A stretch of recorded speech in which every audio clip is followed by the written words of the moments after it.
Bonjour les âmes lumineuses, j'espère que vous allez toutes et tous très bien. Nous allons regarder les énergies, domaine sentimental, relationnel, pour la semaine du 23 au 29 octobre 2023, voir un petit peu ce que nous allons traverser pendant cette semaine-là. Alors pour ce faire, je vais commencer par vous interpréter la carte majeure du tarot, donc pour cette semaine. Et nous avons le magicien. Le magicien, c'est la carte 1, c'est le battleur aussi. Donc on nous parle de créativité, on nous parle de magie, on nous parle d'attirance, de nouveau départ. On nous parle de travail, mais en même temps avec tous les outils nécessaires pour y parvenir. Donc c'est vraiment le commencement de quelque chose de nouveau. Alors on va voir un petit peu avec les anges de l'amour, alors une nouvelle relation peut-être. Les anges de l'amour nous disent, nous parlent de mariage. Bon, cette situation comporte un mariage. Alors, un nouveau départ, une nouvelle relation qui peut mener au mariage, si c'est ce que vous souhaitez. En tout cas, le mariage, ce n'est pas forcément sur le côté terrestre de la chose. On peut parler aussi de mariage céleste, donc d'être avec la personne qui vous est destinée. Il n'est pas nécessaire forcément on va dire, de concrétiser cette relation sur le plan terrestre, puisque c'est dans une union sacrée, c'est la réunion de deux âmes destinées à œuvrer ensemble. Donc on nous parle d'une nouvelle relation, voilà, qui mène au mariage ou d'une nouvelle union. Alors ensuite j'ai demandé donc au tarot psychique de nous en dire plus pour cette semaine-là. Alors, on nous parle de choisir avec sagesse. Alors, c'est le 7 de coupe. Le 7 de coupe, c'est les rêves. On se projette, on fait des projets, on a peut-être plusieurs opportunités pour réaliser un souhait, pour aller au bout de ses rêves, tout simplement. Donc, il a une notion de choix. Donc, avec le magicien, on attire à soi ce dont on a besoin pour réaliser ce souhait.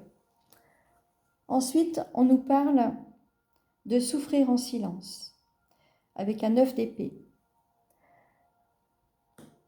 Alors certes, cela peut créer des insomnies, des angoisses, une nouvelle relation, on ne sait pas trop où on va. Du moment que vous êtes avec la bonne personne, toutes ces questions-là n'ont plus raison d'être. Vous faites complètement confiance, vous vous abandonnez à ce que l'univers a prévu pour vous. Ensuite, nous avons la solitude avec l'ermite dans le tarot. L'ermite, c'est une prise de recul. On s'isole un peu, on a besoin de faire un travail d'introspection justement pour se demander pourquoi continuer à souffrir alors que, a priori, c'est une belle union qui s'annonce. Ensuite, nous avons le bouleversement avec la tour, la maison Dieu dans le tarot. Alors oui, c'est sûr, c'est bouleversant. Je vous l'accorde, rencontrer la personne qui vous est destinée chamboule complètement votre vie. Ça vous demande aussi de vous positionner, de vous... comment dire, de prendre conscience que c'est une continuité du travail que vous avez fait tout seul pour justement équilibrer vos polarités à l'intérieur de vous. Vous avez eu besoin de ce cheminement intérieur dans la solitude. Et là, on vous met la bonne personne sur votre route.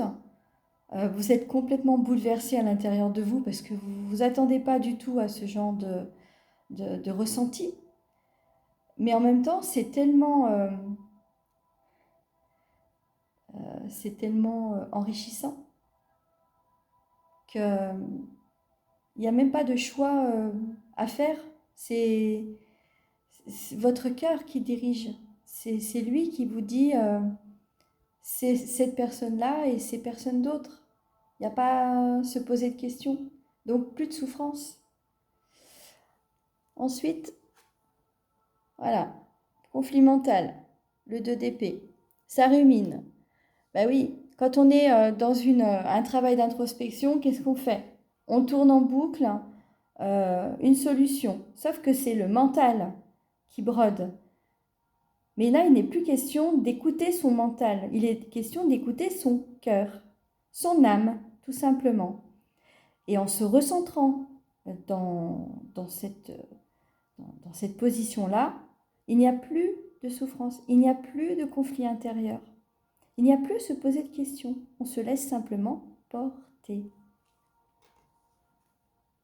Le chakra sacré, on nous demande de prendre soin de soi. C'est le bien-être. C'est le bien-être intérieur. Ça nous parle aussi de sexualité sacrée. Oui, on peut se poser la question, qu'est-ce qui nous arrive? Mais ce n'est pas la tête, ce n'est pas le mental qui a la réponse. C'est votre cœur, uniquement. On veut passer à autre chose. On veut avancer vers la lumière, vers sa lumière. Avec un 6 d'épée, on quitte la solitude pour être avec l'autre, pour fusionner avec l'autre.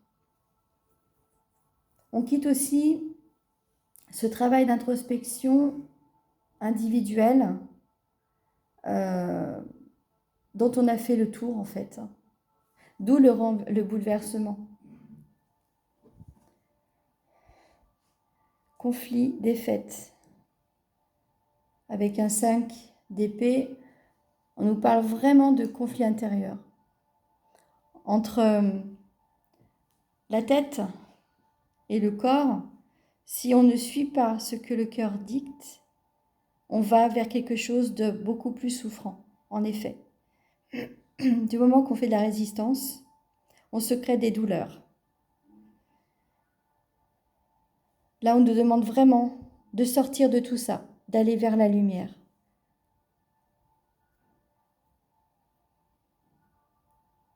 Ensuite, qu'est-ce que j'ai d'autre comme message? On peut faire aussi le choix de sortir du conflit mental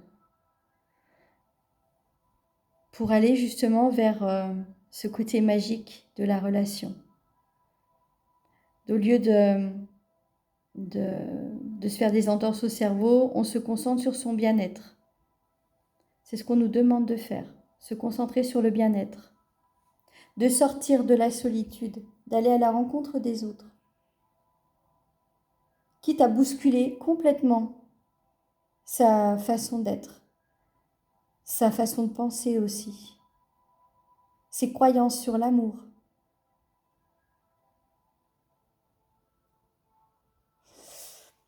J'ai demandé au tarot donc 3 conseils. Alors, en premier, nous avons le 7 de Pentacle. La patience. La patience paye toujours. On récolte ce que l'on a semé. Vous avez demandé à être avec la bonne personne. Vous le serez. Dès que la source aura compris que vous êtes prêt à accueillir cette personne. L'as d'épée. La vérité, c'est vous qui la détenez. La vérité du cœur. Les révélations. Oui, c'est bouleversant. Oui, c'est comme un feu d'artifice à l'intérieur de son cœur que de rencontrer la bonne personne. mais c'est la vérité.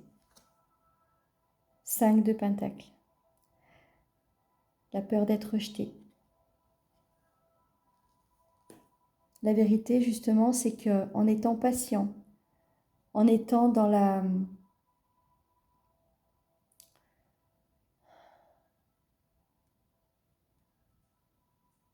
ce travail intérieur avec l'ermite,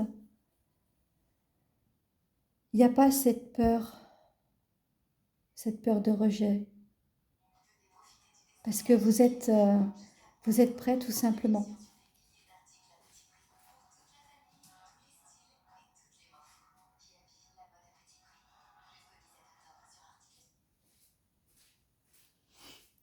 Désolée, la musique s'est arrêtée. Donc pour terminer, j'ai demandé donc à l'oracle des amoureux 2 messages. Alors le premier nous parle: lorsque tu traverses ce monde, tu n'emportes rien avec toi, sauf ton âme et les souvenirs que tu as partagés avec amour. Très jolie carte.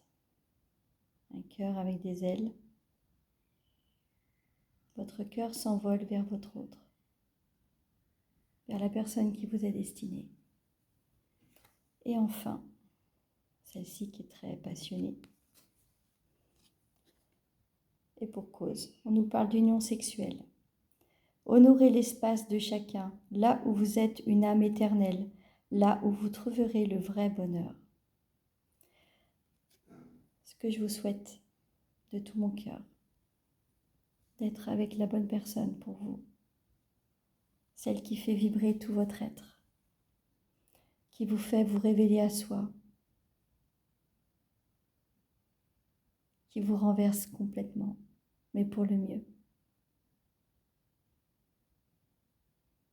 On vit actuellement une période transformatrice sur le plan individuel, mais aussi sur le plan collectif.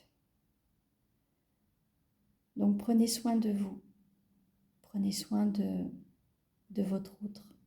Du moment que vous prenez soin de vous, vous prenez soin de l'autre. Et accueillez simplement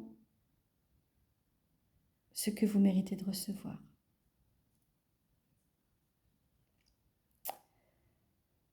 Voilà pour cette semaine. Alors, si vous souhaitez bien sûr une guidance personnelle, un soin énergétique, n'hésitez pas donc à me contacter sur mon adresse mail séverine.vivam@gmail.com. Je me ferai une joie de vous répondre et de vous guider. Je vous remercie pour votre présence, votre écoute, pour vos commentaires bienveillants, pour vos partages, pour vos abonnements. Donc soyez les bienvenus pour les nouveaux abonnés. J'espère que ce contenu donc vous plaît. Et sur ce, je vous dis à très vite. Au revoir.